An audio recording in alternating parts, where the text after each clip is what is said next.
Yo, it's Jimmy. I'm back. Day 30 of the sugar diet. This morning I was up a pound. I went from yesterday, my weigh in was 267.8. Today it was 268.7. So that 8 and 7 just did a swisheroo.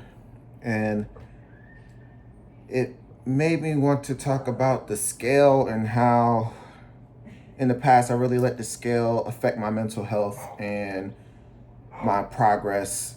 And I don't think it's healthy for the scale to be your only measuring tool.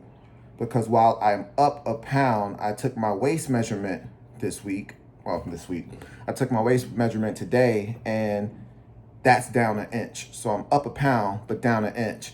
And I always used to say, like, if I looked like Michael B. Jordan and I stepped on the scale and it said 3,000 pounds, I don't think I would care, because I would have the look that I want. And every day I getting closer and closer to that look and that feel and that leanness that I want.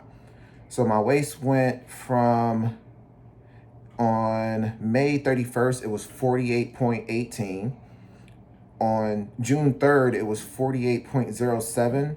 And as of this morning, it was 47.16. So down a full inch and some change since May, and down close to an inch since earlier this week, or this Sunday, so last week.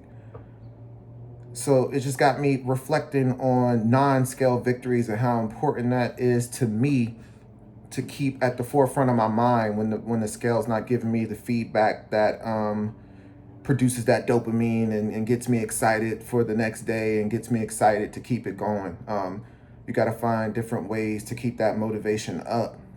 So a couple non-scale victories I've noticed lately is my thighs don't chafe anymore because they don't touch anymore.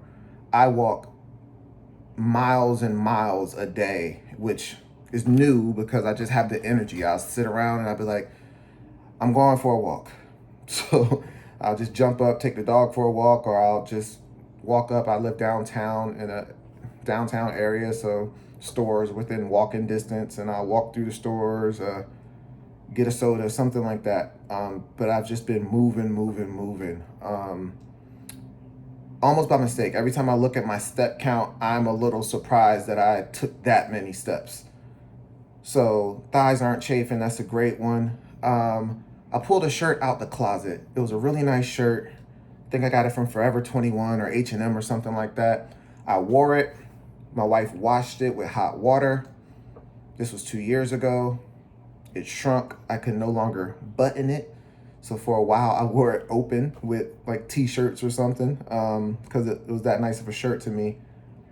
Something in the middle of the week said, try that shirt on and see what it looks like.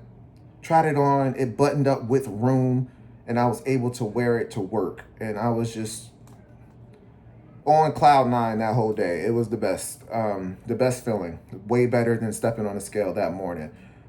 And my fasting blood sugar, it's another non-scale victory. My fasting blood sugar this morning was 103. I don't have a baseline to compare that to.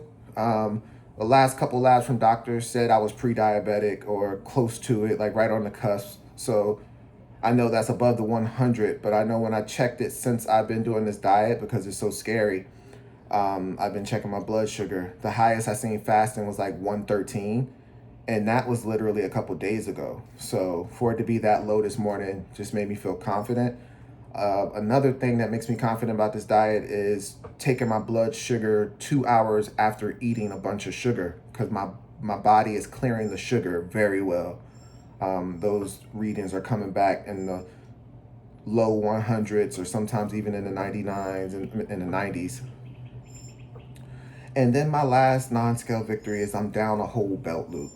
I was to the point where I had to add a belt loop with a knife, to one of my pair, and then I realized I was like, oh, it's a little too loose. So I put it on the first, and now I'm actually on the second. So not counting my alteration to the belt, I am down a belt loop, and those things feel feel good. Like, I'm not gonna lie, if I stepped on the scale this morning and it said 265, I would be happier than I am right now. But this is just something to cling to, so I know I'm going in the right direction and I'm feeling good. I still have good energy, and I'm excited to hopefully get into 265s this week. So thanks for listening. See y'all next time.